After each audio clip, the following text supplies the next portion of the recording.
Welcome to Misfit Podcast, episode number 14. We got the entire Misfit Athletics coaching staff here. We got Gabe, Drew, Sherby Sherb, Shane Sharp's daughter. It's me. And Seth. Before we get started, we're going to do a couple of housekeeping items. We have training camp at CrossFit Little Rock, August 21st through the 23rd. Most of you already know that we are running a weekly gear contest on Instagram. The hashtag is WinMisfitGear. Not a lot of rules to it. Use the hashtag, follow us, and post your workouts, recovery, anything like that, and we'll choose a winner every week and send you some free gear. The last thing that I wanted to talk about before we get started are the Travis Williams and Jordan Cooke Misfit Athletics shirts. You'll notice that they are $30 instead of either the $20 or $25, and that's because a bunch of the money from them is going directly to those guys, not only to help them with their CrossFit Games journey, but also after and throughout the rest of the year. So if you're one of the people that doesn't uses the website and doesn't really buy gear, that's perfectly fine. But if you were going to buy one thing, we would ask you to buy one of these shirts to support those guys. So anything else, gentlemen? They look good. Good looking t-shirt. Yeah, both of them are good. You guys will like them for sure. Yeah, one of the best t-shirts we've come out with yet, I think. A couple of the best t-shirts we've come out with yet. So. Yep. All right, so today we are going to be talking about a topic that we talk about all the time. It's near and dear to my heart. Absolutely. It's like my favorite topic. Applies to me every day. We're calling this episode the Intensity Roundtable.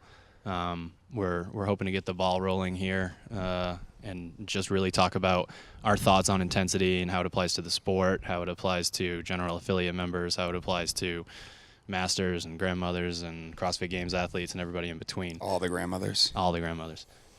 And hand in hand with intensity, I guess you could call it a podcast about scaling as well.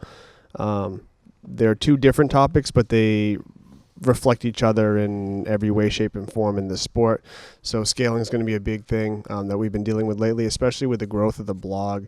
We have, thousands and thousands of people that check out the blog every day, most of which are following. And if you think about how many regional athletes there were in the world this year, 700-800 individuals and a couple thousand with teams. And when we have 10 times that coming to the blog every day to look for their workouts, we know that we don't have every regionals athlete there. The blog's written for regionals athletes. Therefore, the majority should be starting to at least think about how they're going to be scaling every piece every day, what's appropriate, things like that. I know me and Gabe talk about this quite a bit. This is like the only conversation me and Gabe ever have outside the gym is how to scale things.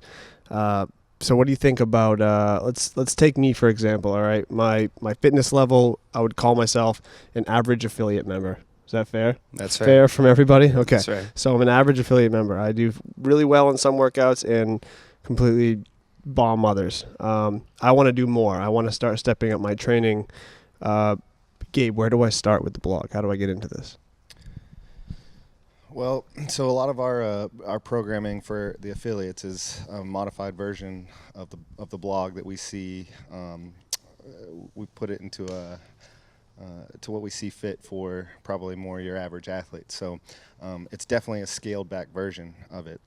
I think that if you were adding anything above the general strength and Metcon portions, you really have to address like where are you with your gymnastics, where are you with your intensity, I guess, in the day.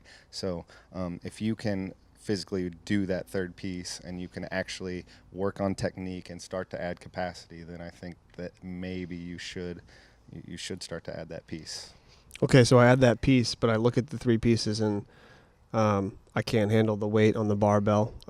Maybe if I have a chunk of 30 chest to bar, I don't know if I'm going to get through more than one round of 30 chest to bar. Like, how do I even begin to consider attacking these things? And if anyone else wants to answer this too, like, how do I decide what's right for me? Where do I jump in? Or do I just say, I bet I can do this RX, so let's see how it goes? I mean, sometimes you have to experiment a little bit with some trial and error. There definitely is some testing, but I think if you get to a point, if you look at a workout and say, yeah, that seems like a lot, I don't think that I can do that, and I can keep moving at a high intensity, at a high pace through that workout, then you probably need to knock some of the reps off. It's pretty easy to think of a number. Let's say you said 3 rounds of 30. If 45 pull-ups is a high number for you, then 3 rounds of 30 is probably way too many, right? So I think that's a good start right there. You can just cut the number in half, and if you can move quickly through that, then you'll progress. And you would probably rather have somebody overscale a workout than underscale a workout, correct? Absolutely. The kind of guess and check work there is with figuring out exactly how you should scale should start with you being a little too modest, so that you have a really high intensity, and then when you get done, you're kind of like, wow, it was 12 toes to bar per round. I did 8. I really think I could probably hold 10 next time, that kind of thing, and you start to create that idea in your head of where you can go. I find that the probably the easiest thing to scale, I don't know if you guys would agree, would be the barbell. Yeah, absolutely. For me personally, the gymnastics are the biggest place that I see even high-level athletes, affiliate athletes, stand around a little bit too much. There are some stubborn people that don't want to change the weight on the barbell, but I find that that's usually the easiest scale, because it's more, you're still doing the same workout, you're just knocking the weight down a little bit. But you see some really big issues, especially just reading down through the comments on the blog, of when there is high-rep gymnastics, people just really just die on it. So I think the biggest thing is thinking about each workout in the desired time domain, or desired score for whatever that workout is. So if it's a 20-minute AMRAP and there's X amount of pieces, and the average person on the blog, if you look across, is 15 rounds, and you do it and you're like, oh crap, I only did 6 rounds. Something was definitely wrong there. That might happen too, though. And then again, it's no different than overscaling. Underscaling, you need to reevaluate. You need to realize when that kind of stuff happens. I mean, I agree with you, but I think that the easiest way for me is always to think about, well, what is the desired outcome of this workout, or at least have an idea. Like, you could look at almost every piece on our blog and say, 15 chest to bar, that should take you 25 seconds.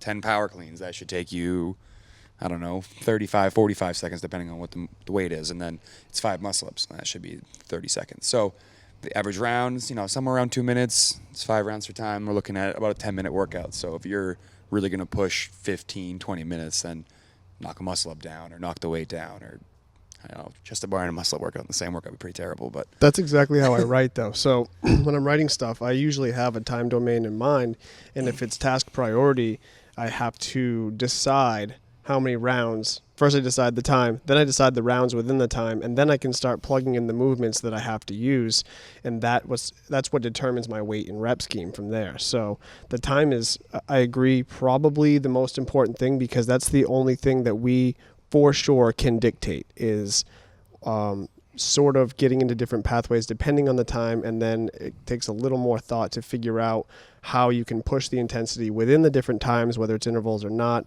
and kind of hit those different energy pathways. But absolutely, even in affiliates, you see a lot of, if we write a workout that in my head it should take the average affiliate member, it doesn't matter, affiliate blog, whatever, should take them 10 minutes on average. I expect my top guys to come in around 7.5 to 8. I expect my low end, people that are really working hard but just kind of aren't getting the intensity part yet, to finish no more than maybe 12. And if you start to see scores on the board that say 17, 19, 23, your coach is really screwed up, for one, and you've also kind of missed the point. Or your ego's a little too big. Then that happens a lot too, and I think that definitely with competitors, ego is we could do a whole podcast on ego. I've got a question for you. So let's say I'm an affiliate coach, and I get programming from Misfit Athletics, and the workout itself doesn't really have a big scaling. The scaling wouldn't be obvious in it. Let's say it's 4 rounds, run 400 meters, 15 burpees. And that there are a few people in your class that are in big trouble. But at the same time, just coming right out in front of the entire group and saying, you can't run or do burpees, would you ask them to run 200s? Would you ask them to do less burpees? Would you put a time cap on it and just hope, because it's almost monostructural, that they just worked as hard as they could for a certain period of time? So that's where being an experienced CrossFit coach and knowing your athletes or your members is important, because I think they should probably experience every part of that. But that's totally kind of separate in my mind than an athlete trying to make their own decisions on the blog. A coach is going to make that decision for them. They're going to say, okay, today you got 200s and 10 burpees per round, and I want you to fall close to where everyone else is falling. And they can run as hard as they can for 200, and maybe that 200 mark is where they would start to walk their 400 or really slow down that 400. So you can keep that intensity similar for them in 200 than you can your better athletes in a 400 in burpees. I mean, burpees suck for everybody, so if they're really winded, 10 is going to be just as difficult as 15 to 20 for someone else. You also want to let someone experience that long, slow suffering once in a while. So again, from a coaching perspective to an athlete, I might say, suck it up today. Today's the one day that's safe for me to let you suffer, that it's safe for me to let you go out there. You may be 5 minutes slower than everybody else, but you're going to get through this. And it's kind of like when you ask people to do Murph on Memorial Day. You're not telling the person that takes an hour and 20 minutes to scale it, because that's that one time. You sort of allow them to get through it for physical, but probably more so mental purposes for your training. So, Right. But you pick, that's a very simple couplet. A coach could make an adjustment on the fly really easy. You could send someone out for their first 400. They come back and they're already 3 minutes behind you. Okay, 200 is the rest of the way. Yep. And that's a lot harder to do from an athlete making their own decisions off a blog. So We had a good example of that in our own affiliate this week. We had to run 6 by 400 meters, and some people just can't run 400 meters with intensity. I mean, either they're overweight or they're just not good at running yet. They haven't ran enough in class, so it made sense to either knock down 2 400s so their time domain was similar to everybody else's. So Right. they had intensity for 4 pieces as opposed to marginal intensity for 6, or some of them just knocked it down to 200-meter runs because they knew they could actually run the full distance. Were they getting maybe the same pathway? I don't know, but they were getting about the same time domain, which I think is something that... And at that level of fitness, both are correct. There isn't a wrong answer at that level of fitness. But when you start getting up to people trying to get into regionals, we have specific things we want you to hit because we're studying the sport and we think we know what direction you need to go at what point in the season, whatever. So it's more important that the higher level athletes get their specific whatever it is they need for training that day than it is for the affiliate member getting that general fitness to try different things.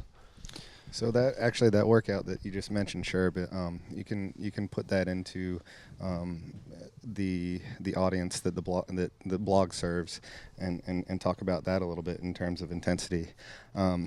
So to me, the intensity piece of it is really addressing what are your weaknesses and trying to fix those in a Metcon setting or in a working setting. So for you, the 400 meter runs repeats might be something a little bit different because you struggle with running and you may need to just hit like an exact number on every one of those repeats.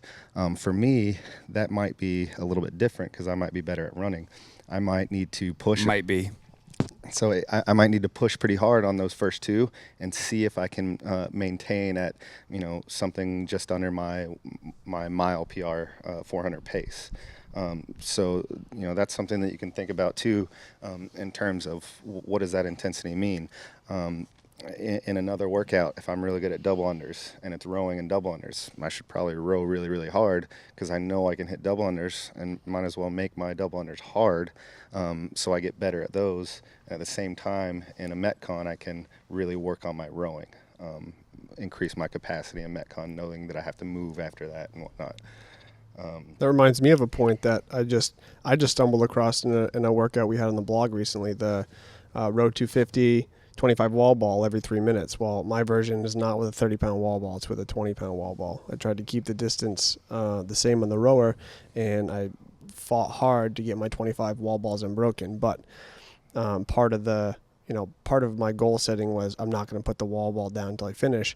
But what that did was it made me game the row a little bit, and maybe I should have pushed the row harder to even make the wall balls a little harder and challenge myself more. I sort of made the row fairly easy on myself, barely breathing, getting off it so that I could focus on the wall balls. But that may have cost me some intensity within the workout. So maybe I should have gone a lot harder in the row, really been struggling coming off that thing, and then tried to hold out. And maybe if I only hit 20 wall balls instead of the 25 when I'm really struggling, I get more out of it than gaming it and saying, oh, I did it unbroken. That's what I was thinking about when I did it too. I was just like, the wall balls aren't going to be an issue.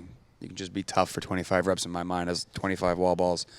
Probably can do 75, 30-pound wall balls unbroken. I should be tough there. So I have to row hard to get something out of this piece. Because if I just cruise that row at like a 140 pace, 145, I could do 25 wall balls until I fell asleep like all day. I think that's going to change from person to person, though. No, I agree. Definitely. It depends on the And that's person's kinda what Gabe strength. was saying. Yeah, strengths Yeah, and weaknesses are going to be different. For me, I knew I wouldn't get anything out of that piece if I gamed the row.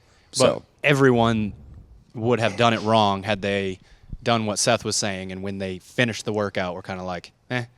And that's how I felt. I was Right. like, I could do 2 more rounds of this because I Right. wimped out on the row. And so. that's more like something that we would put into like an accessory type piece or maybe into a warm-up. That's the kind of intensity where you're building capacity in the wall ball and you're building confidence in the wall ball and Comfort. knowing that you can get there, as opposed to that being like your really high intensity piece of the day. Yeah, I just found that I met my goal of going unbroken the wall ball, but then I let myself down on the intensity side of things because I did too much to meet that goal instead of really looking at it like a full-on training piece, and that was my mistake.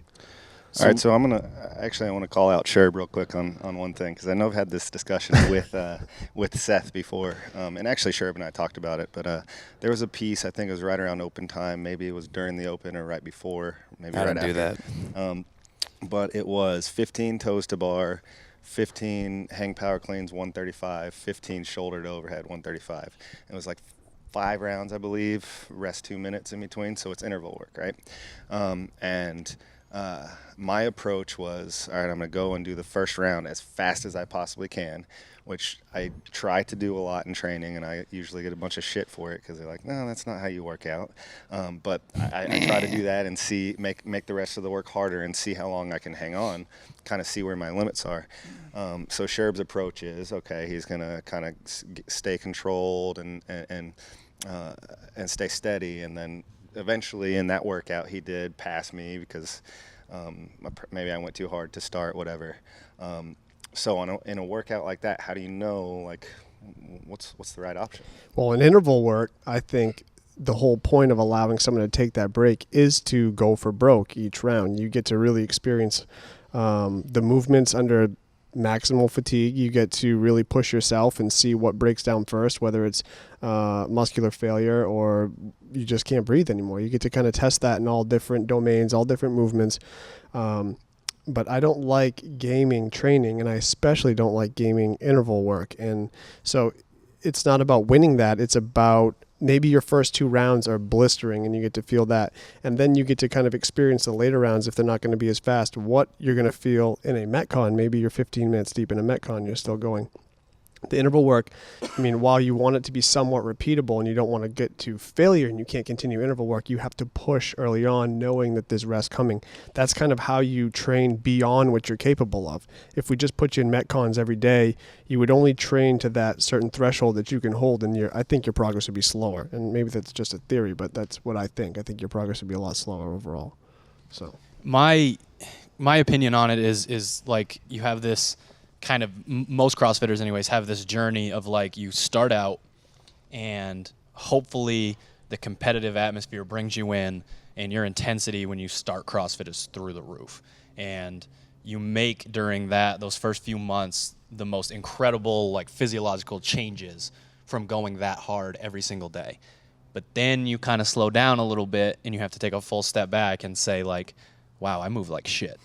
Like those What's were that like? Are you talking about me? I mean, those are like the earlier days of CrossFit, but you still see other people in the affiliates and other competitors go through that journey. So it's like everything you got, and then, man, everything I got, like my back hurts or like this or that. So it's okay, take a step back, watch a video of yourself working out, and you're like, wow, that's the most inefficient shit I've ever seen in my life. You clean that up a little bit in that third piece you were talking about.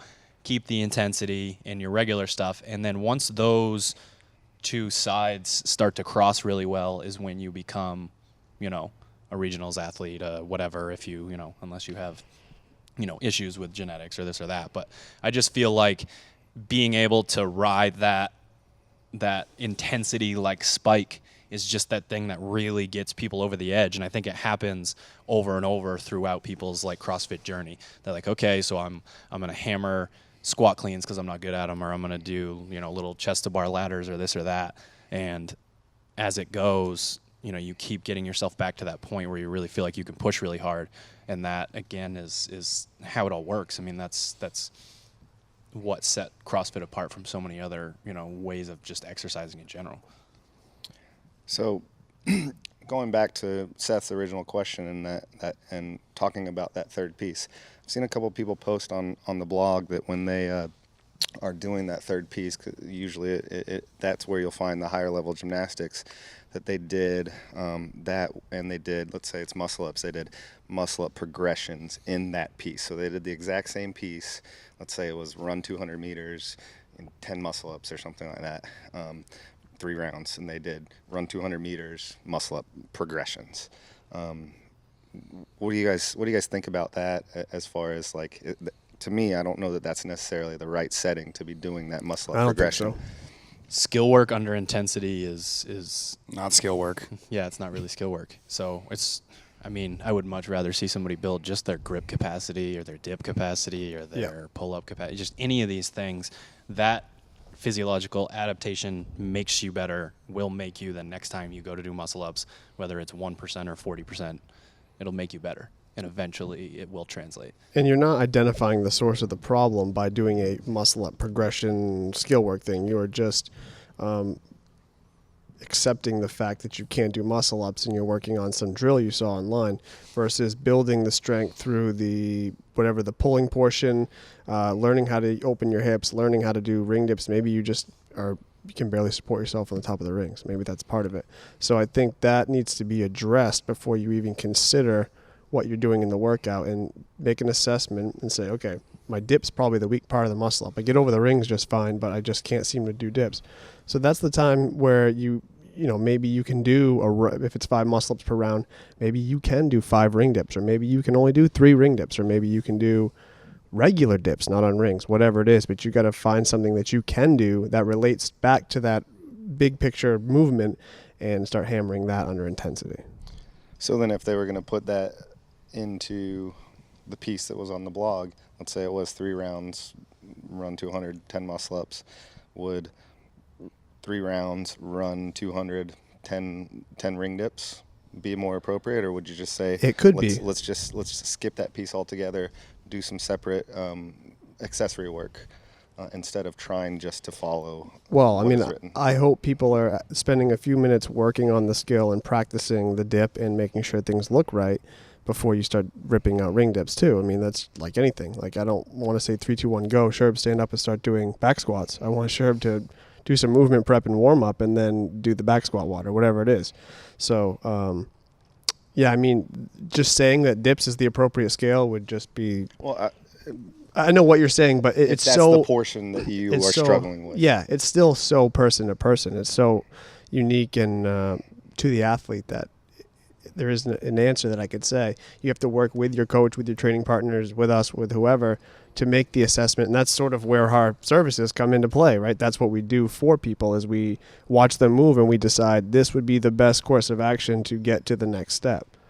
For that reason alone, I think that's why levels don't work at an affiliate. Like, for that reason alone, no one fits perfectly into any one category. So saying this is a one-size-fits-all program just doesn't work. You have to figure out whatever it is you need to work on, and maybe your work capacity is terrible, or maybe your gymnastics are terrible. Maybe you can do muscle ups fresh, but you can't do them when you're tired. So it's really hard to say like one thing is the end-all, be-all. Do it all. It's kind of what CrossFit is.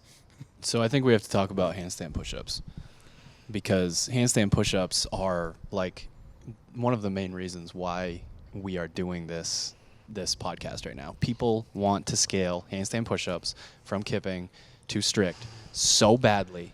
And we've done our best to drop hints.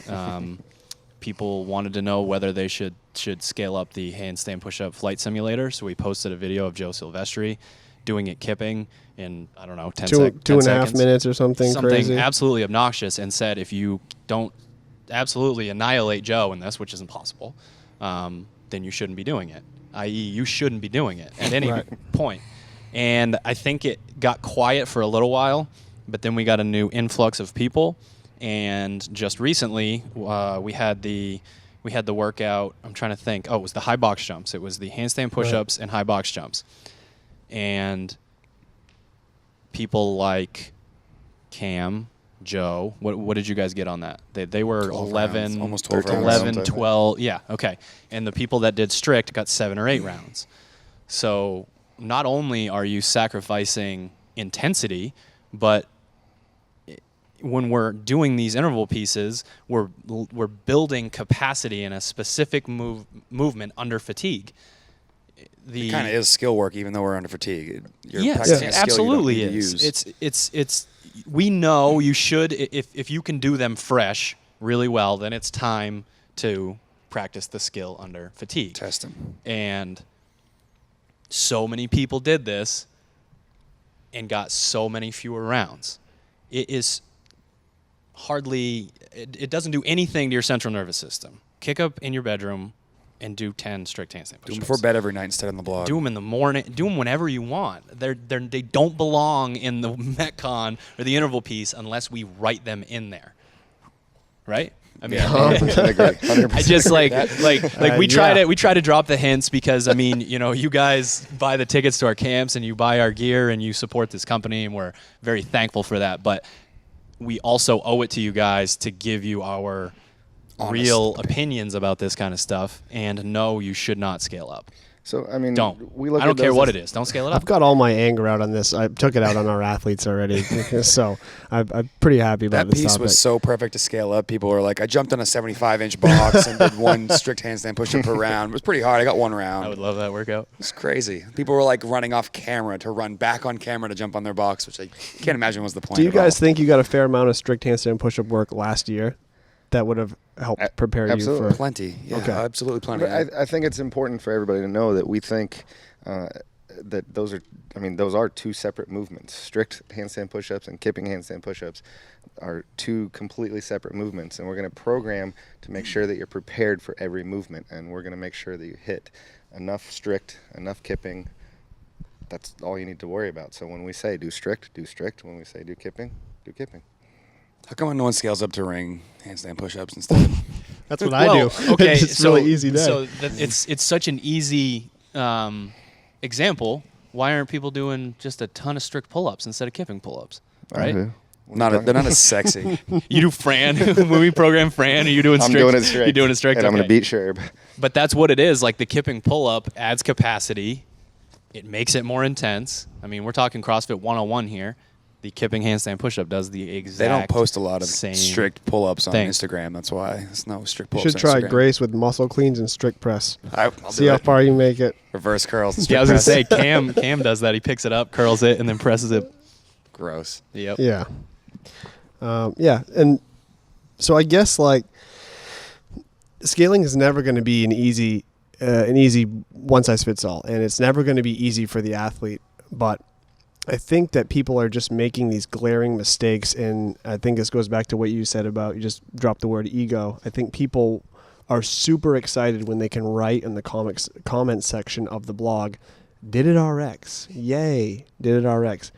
That's great, but what are your goals? What are your priorities? Things we always talk about. Like, are you just trying to beat your training partner for fun every day in the gym, and you chose Misfit to be the game you guys play with each other? Or are you actually trying to become a competitive athlete in CrossFit or your local competition or whatever it is?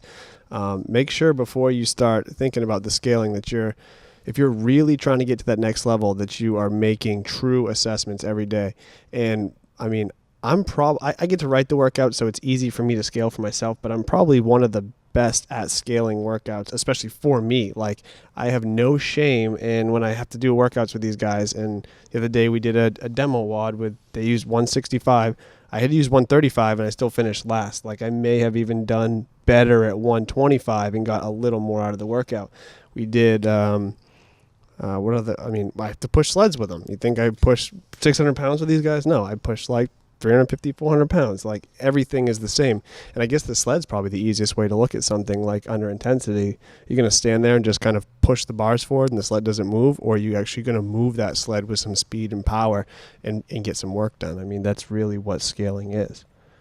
It's about find that intensity. It's just you need to know what the desired outcome is for the piece. And I actually, and on the blog, I'd rather see someone like ask, like, whereabouts should I get with this, instead of just like saying, I'm just going to do it this way and see what happens. And we bounce the idea around of, because like I said, a lot of the pieces that I write, I have specific times in mind for the task priority stuff. But if we started saying, okay, you have to be under 21 minutes here, 18 to 21 minutes is the goal, and people are like panicking, stopping early, overthinking that sort of thing, instead of focusing on moving correctly, focusing on their transitions, focusing on their intensity during the workout, it sort of takes away from it. And I guess the easiest way to probably go about that is to use the comment section to compare your scores against others. If you see Gabe in there, if you see Sherb in there, if you see the dozens of regional athletes that you're all aware of following, posting in there, and they're within 4 to 5 minutes of each other in a longer piece, and you're either 5 minutes faster or 5 minutes slower, there's a problem. Definitely. It's definitely something I see more at an affiliate level, just because I have to work with it day in and day out, with someone saying, like, I want to do this, I want to do that. And at the end, they're always like, I'm kind of glad you scaled that for us, so I got what I was supposed to get out of it. And that's really what we're trying to get here, is trying to get a desired training effect. And if you don't get that effect, you're just kind of beating your head against the wall for no reason. So it's definitely something we think about here. It's not just totally random. There's a desired outcome for each piece. So, and again, the comment section's a perfect place for that question. We coach somewhere between like 7 or 8 and 10% of the top 100 athletes on Earth, and they don't scale up. None of them. Not one of them scales up. Jordan and Travis do not scale up. You know what Travis does? Travis rows in 20-minute Metcons at 2,000 calories per hour. You ask Travis, that's what you're going for. You're not going, we don't want you to put a weight vest on the rower and row it like a 500. Like, people are always asking, what are these guys doing? What are these guys doing? And I mean, a lot of times they ask just what shoes they wear, what supplements they take, which, aren't necessarily questions that apply much to what their success comes from. But what they're really doing, the work they're putting into the gym, they don't scale up. I mean, it doesn't get any more simple than that. I think the coolest thing that as these workouts are written, and you say, okay, like I have this workout, and I think that it should take the top level athletes 5 minutes, let's say, and everybody does it in 3 minutes. Then it's awesome, because you get to go back and say, oh, I got to rethink this, and I got to write it to be a little bit harder. Happens all the time to me. Yeah. But that comes from people looking at the work and saying, how can I do this as fast as possible or go as hard as possible, rather than thinking, oh, I have to be in this time domain. It's just like, go hard. Right. Let's talk a little bit about the exact opposite situation. Maybe like a Cody Mooney or a couple other people that we won't name, over intensity. So working out at 157% 7 times a day. Let's just throw Alexis Johnson in the mix with that too. Yeah, absolutely. Hi, Alexis. We each have our Straight own under the version bus. of this. What are your guys' opinions on that? Because, it's been proven for, however long the Olympics have been going on and all that. Your body cannot sustain that kind of workload 52 weeks a year after year after year after year. It's something that can't happen. It happens for a lot of CrossFit athletes year one, because they're not really pushing that threshold, because they haven't really figured it all out yet. But once you figure it out, where do you draw the line? Because we tried to get Cody to take 2 weeks off post regionals, and because of what happened at regionals, he did 2 minutes. He did, 75 workouts in the first week, and now he has a double ear infection, bronchitis, and a separated shoulder. I think he did over 1,000 GHDs in less than a week after regionals. Just wouldn't let He it basically go. just did squat cleans and GHD sit-ups because that's what he felt like held him back. Yep. I mean, what are your guys' opinions on that? Because, you've got Matt here, who is a little bit younger, but, gets up at the crack of dawn, works a lot. You get Gabe, who's a little bit older, so he has to be a little bit more conscious about it. What are you guys' opinions on this? Well, I think you can look at somebody in a different sport, because now we look at it and CrossFit is a sport, and I think that you should train for it as any other professional sport. You should definitely have periodization, and we, that's all goes into the program. But if you look at Tiger Woods, for example, he's one of those classic examples of he was always out there trying to reinvent his swing, putting in extra work. Now where is he? He's always hurt. He's single. I know that stuff is. He had a good run though. But you have to give him to him. He had a good run. So, I mean, I think that is basically that's that person that you're talking about. Right. You can see progress for quite some time, and you can keep going, and then at some point. But you could see more progress if you did what he did with just some really smart breaks in there, or listening to your body and just saying like, "Man, this is just not a good idea." And in that, I think it's important to remember that if you're following our blog, like that is the intention for us. We want to make sure that we're not going to hit you with raw strength, and then you see 3 cycle gains, and then all of a sudden you can't squat 135 because you're just broken down. Right. Like we are doing that with, yes, we're testing some and finding, what people's limitations are, but not to the extent of this is going to, regress your abilities rather than progress. For me, Shane. Listening to my body is probably the best way to go with this. Sometimes I'm someone that's definitely closer to like what Cody wants to do, where I'm always like, what else can I do? What's one of your rest day workouts? Which one? Like yesterday's? Pick one. Yesterday I did 50 bodyweight bench presses. I need to lose some weight. It's pretty heavy. How are your shoulders and chest today? Shoulders are all right. You feeling like you had a rest day yesterday? In the shoulder and chest region? My lower body feels really good, which is what I got to use today. So, maybe some burpees. I'm just going to throw this out there. I think this is a real thing that people don't even consider, is that I think some of the higher level athletes, even just regional bubble athletes, I think they're addicted to exercise. Like that's kind of a big word to throw out there. Like it's a powerful word, being addicted to something. But I think that if you don't get that endorphin rush, if you don't get that feeling in the pit of your stomach, if you don't get your brain firing like that, I think you crave it and you go out and look for it, and you'll do whatever you need to do. Open the gym up at weird hours to go get it. And I think that the higher you get in the professional level of it, I think that's just rampant, and you really actually need a coach to like grab you by the shirt and say, get out of the gym. And that doesn't mean go run up a mountain. It means it does. It means go home or hang out outside, go for a walk in the woods if you need to go walk around or whatever. But I think people are just obsessed and addicted, and it's kind of beyond their own control a little bit. I think you would do anything you need to do each day to get in the gym and do something, or you wouldn't feel right. I do something active. I have to be active. I feel the same way. But you take it further than being active. Like I can be active. I was active yesterday. I jumped in the lake, swam around for 20 minutes. You made sure that you got your workouts in no matter what. And today you have a really, really busy day, and you're going to make sure you get your workouts in no matter what, right? Yeah, I'll make sure it happens. And I think it's probably worse for even better athletes. Yeah, I try to make sure that what I'm doing is somewhat intelligent. Like I wouldn't just, for example, if today was, 10 by 500 meter repeat on the rower, I wouldn't have rowed yesterday. I try to vary what I do. I don't always make it the same thing. But yeah, I think that exercise addiction definitely does occur, and I definitely think I have that affliction. But it's a good affliction to have, I guess. But as far as being a competitor in the sport, you can't let that dictate your performance, and I think you have to be smarter and plan things out better. And I'm not saying this to you personally. I'm saying in general. I think like it probably applies to Cody more than anyone I want, and maybe even Alexis as much as Cody.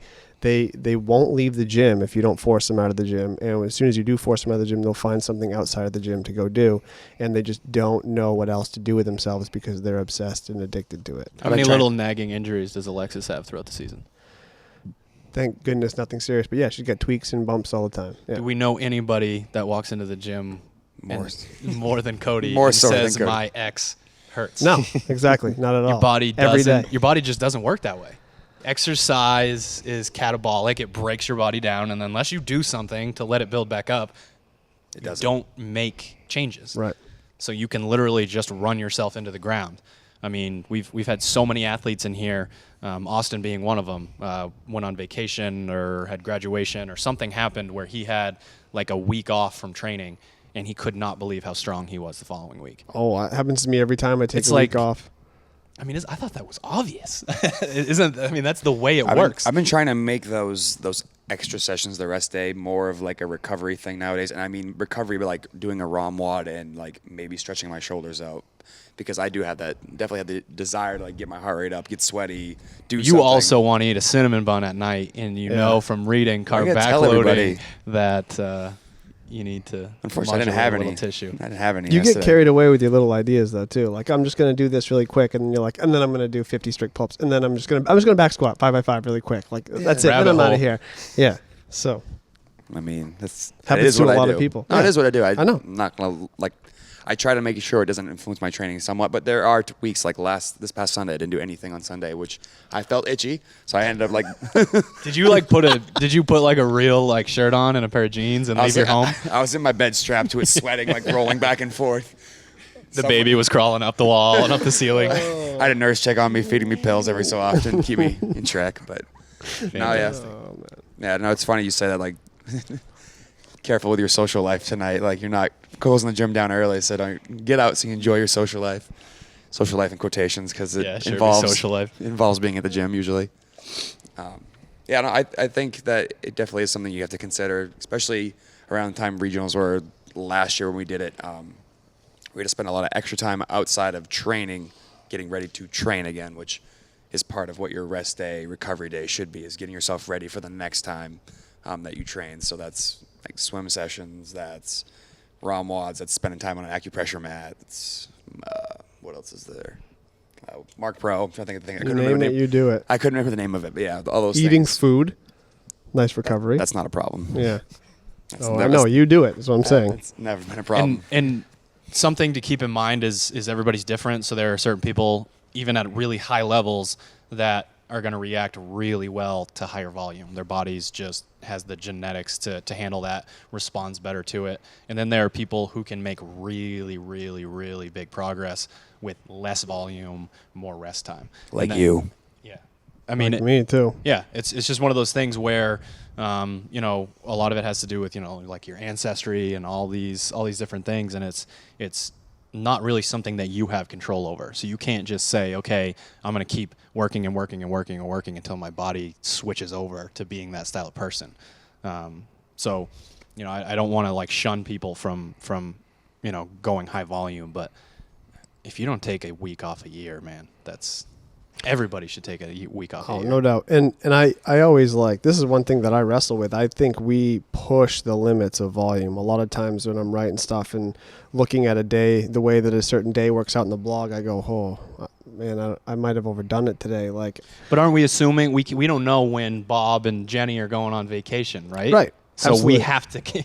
yeah, Bob, fuck you. We Fucking have to Bob. deliver for the masses. It doesn't. Right. We can't predict, and we can Right. deal with our own athletes in that way. But Alexis and Cody might just sneak off and do whatever they want, anyways. Well, I'm pretty sure Alexis has done the blog plus all Jordan and Travis's training too. So she's ready for whatever. Yeah. Jenny. Stop it. This is a professional podcast. I can't help it. Bob and Jenny are just getting in my head. Two of the best members we've ever had. They're the best. Where do you think they're going on vacation? Aruba. I was going to say Jamaica, but Yeah. You would say Jamaica, Panama Red. So anyway, so just kind of finishing that topic, we already sort of pushed the limits of volume. So the other side of the whole coin of intensity is, even if you can continue to push, we don't want to see people adding more. We don't want to see you add 6 different accessories to your day. We don't want to see you make up half the day before and then hit the full day on the blog after. We're really just looking for people to stick to what we have there, make adjustments as needed backwards, not adding to it, but moving backwards to maximize your day each and every day. And I don't think that's necessarily the easiest thing to do. I think it takes just as much work as figuring out how to squat right, but you have to have your mental side locked down just as much as your physical side. And I just know that as much as we keep drilling this point home, I think we all get a little frustrated when we see the scores in the blog and maybe a quarter of the blog are just still missing the point, even though we keep trying to talk about this. If you guys aren't, in the same wheelhouse and you're not scaling back and your scores are way off, you're just not doing what we're asking you to do. You're just not following the program the way it's supposed to be followed. And while we love everyone that follows our stuff, we there's not much we can do for that person. So they're limiting what they can do in the long run. Don't scale up. Don't scale up. Just don't do it. I mean, if there was one thing to take away from this, both sides of the coin, when we're talking about too much intensity, not enough intensity, it still comes down to don't scale up. Yep. Scaling up never increases intensity. There's no way you can scale up and increase intensity. It's just not a thing. Right on. Last words, Gabe? Good. All right. Well, that's another episode of the Misfit Podcast. Don't forget to follow us on Instagram, follow us on Twitter, like our Facebook page, and subscribe to our YouTube channel. Until next time. Giddy up. Thanks, guys.